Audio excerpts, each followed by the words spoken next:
Joe Pelupesi, Dean James, Emil Audero resmi bakal memperkuat timnas Indonesia. Wow, selesai itu Australia. Oke, jadi kita baru saja mendengarkan di liputan 6 ya, PSSI mengumumkan pemain naturalisasi baru, dan ketiga pemain itu adalah Joe Pelupesi, pemain keturunan Maluku, dan juga Emil. Kita tahu bapaknya orang Indonesia, sempat terjadi kontroversi juga dengan Emil ini, tapi akhirnya membela Indonesia. Dan juga terakhir adalah Dean James, pemain yang punya keturunan dari kakeknya, ya, kakek dan ibunya. Kakeknya kalau nggak salah tadi kata Pak Erik itu orang Semarang ya, baru juga ibunya orang Surabaya. Nah, ini berita yang cukup menggemparkan persepak bolaan Indonesia, guys. Bukan apa-apa, kita terakhir-terakhir ini disibukkan dengan berita oleh Romeni, udah fix ya, udah gabung ke timnas Indonesia dan juga udah pindah federasi resmi dan udah didaftarkan dan juga tinggal main aja nanti lawan Australia. Dan juga kita sebenarnya lagi dihiburkan dengan berita Jero yang nggak jelas ini gimana perkembangannya, karena memang berkas-berkasnya sangat kesulitan, bahkan PSSI juga sampai menyewa lawyer untuk betul-betul memuluskan langkah Indonesia menaturalisasi beliau. Tapi apa anda dikata kayaknya masih ada kendala, sehingga Pak Erick Thohir tadi juga disampaikan ia juga tidak mau mengambil resiko, dia juga nggak mau nanti kayaknya kesannya memaksa kali ke FIFA, nanti takutnya ditolak FIFA, terakhir tercoreng nama PSSI di mata FIFA. Nah, Pak Erick Thohir lebih kepada hati-hati dan lebih kepada yang pasti-pasti aja, dan terbukti di sini ada 3 pemain yang udah pasti. Yang tadi aku bilang tadi, Joe tadi ini, Pelupesi, Dean James, dan juga Emil. Kalau untuk Emil kayaknya udah nggak asing lagi di telinga pecinta timnas Indonesia.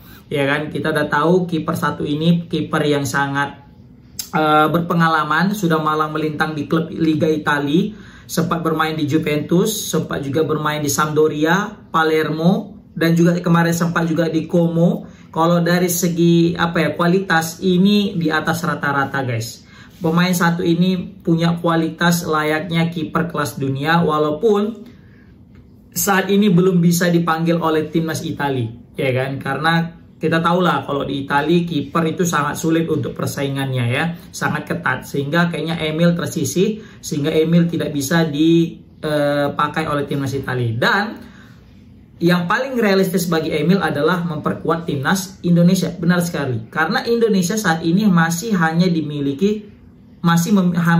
memiliki seorang Martin Paes. Dan Martin Paes juga kalau misalnya nanti ada cedera atau ada akumulasi kartu, ini sangat berbahaya karena ketimpangan antara kiper utama dengan kiper cadangan. Maka dari itu kata Pak Erick Thohir juga, kita butuh pelapis yang sepadan, kalau bisa yang lebih hebat.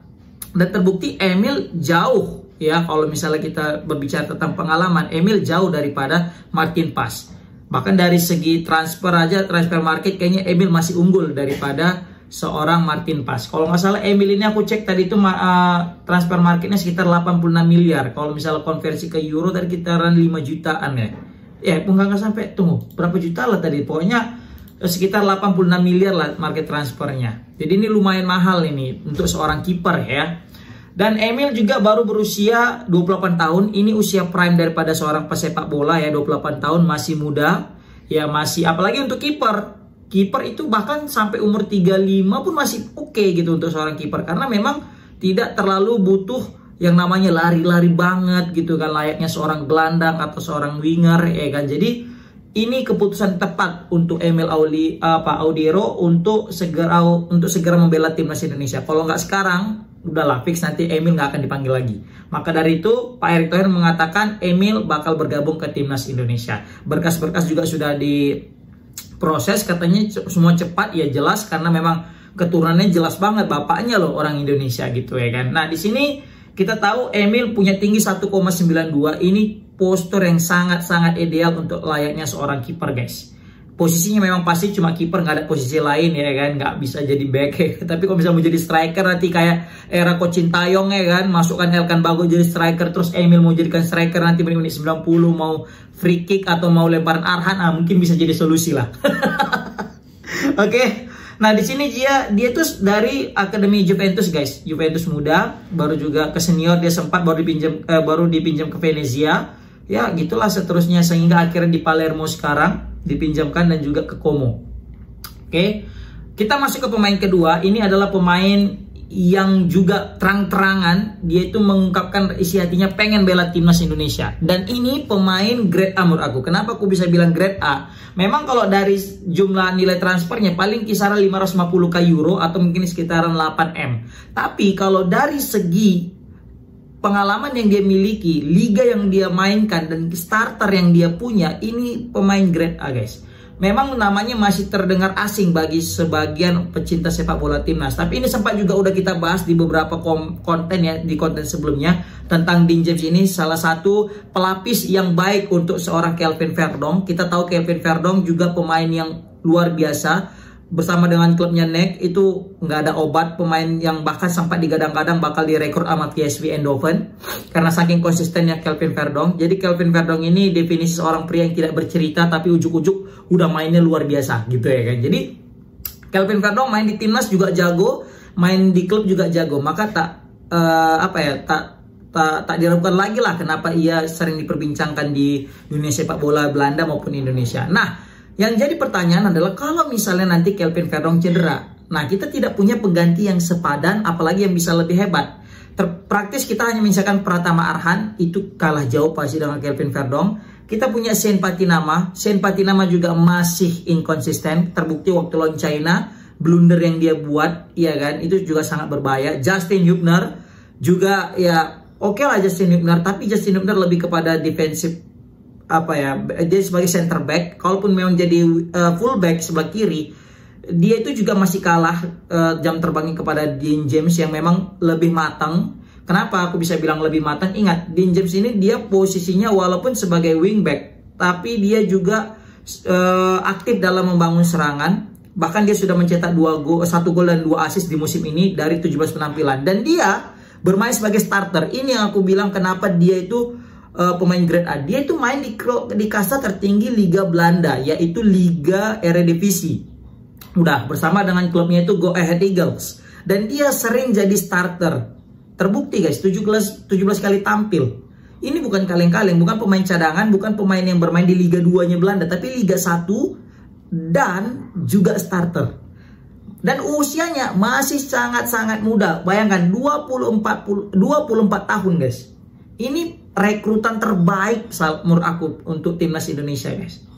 Dan yang enaknya dia yang menawarkan diri guys. Dean James yang pengen bilang terang-terangan aku mau bela timnas Indonesia di salah satu video ketika di interview sama media Belanda guys. Wah, ini luar biasa nih Dean James ini. Ini definisi Dean James kayak Kelvin Verdonk. Kelvin Verdonk juga kemarin pengen membela timnas Indonesia. Dia yang mengungkapkan langsung. Dan sempat itu langsung warga netizen kan, Allah cari follower dan sebagainya ketika pakai baju timnas ya kan. Ternyata dia betul-betul jadi yang terbaik di antara pemain diaspora kita. Dan bisa jadi Dean James ini salah satu pengganti terbaik untuk seorang Kelvin Verdonk di back kiri guys. Maka dari itu ini luar biasa, pemain yang luar biasa. Dan dia juga sudah malah melintang di klub Liga Belanda ya kan. Pertama itu dia itu dari Volendam Youth ya kan, baru juga dari Ajax ternyata dia dari Akademi Ajax, baru ke Volendam Youth, baru juga di usia under 17, under 19, baru juga masuk ke timnas senior, ke klub seniornya dipromosikan, baru juga masuk ke Go Ahead Eagles, dan di Go Ahead Eagles dia tidak tergantikan.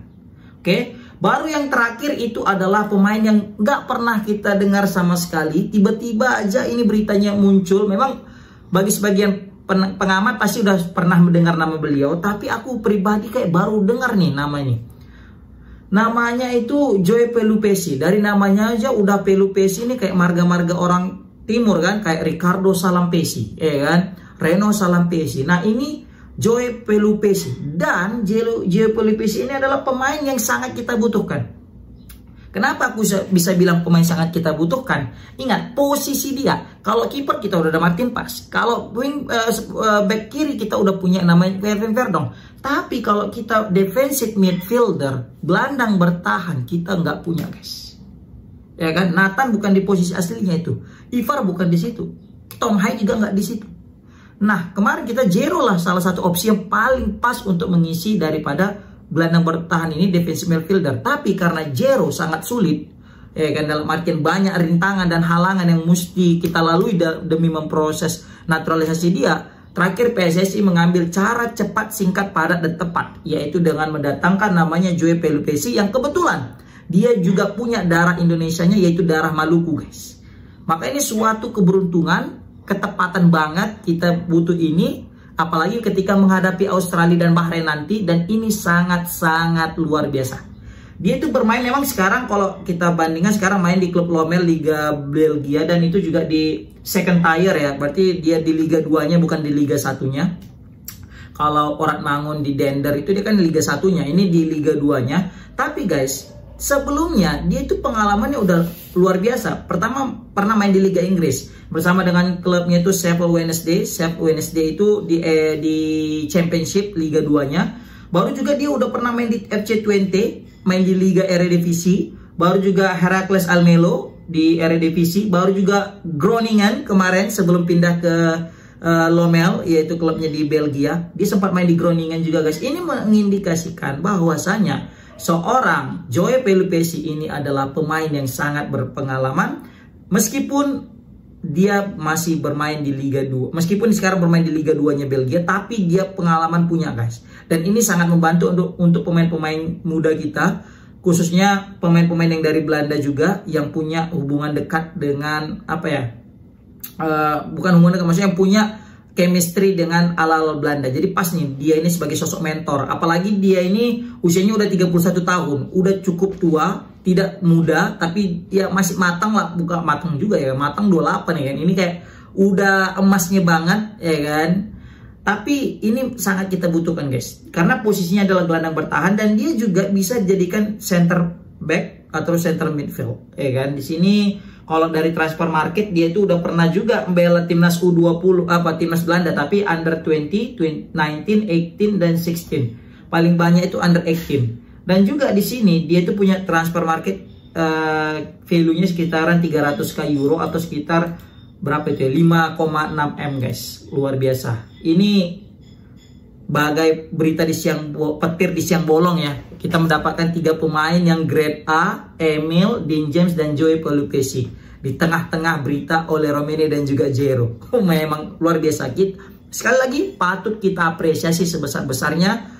Heads off, respect kepada PSSI yang bekerja keras untuk memperkuat timnas Indonesia. Apalagi ini partai krusial ketika menghadapi Australia dan Bahrain. Dijamin ketika ketiga pemain ini datang memperkuat timnas Indonesia, selesai itu Australia dan Bahrain. Kan? Komen kalau komentar gimana pendapat kalian, guys, tentang gabungnya 3 pemain keturunan Indonesia. Assalamualaikum warahmatullahi wabarakatuh.